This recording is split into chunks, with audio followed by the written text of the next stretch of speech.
Have you ever been to Xi'an famous foods in New York and wondered where all those delicious dishes come from? They originated from the northwestern Chinese province of Shanxi, and its capital city, Xi'an, has it all.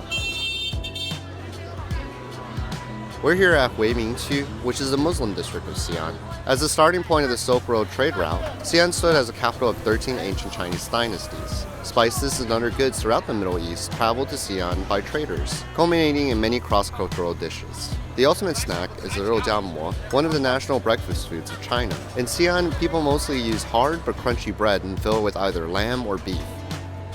For a bigger meal, we turn to the yangrou pāomo, a dish consisting of a dense lamb broth and the same hard bread found in the rā'dē-ī. The bread is broken into small pieces and soaked into the broth, absorbing the flavors. It's perfect for a cold night out.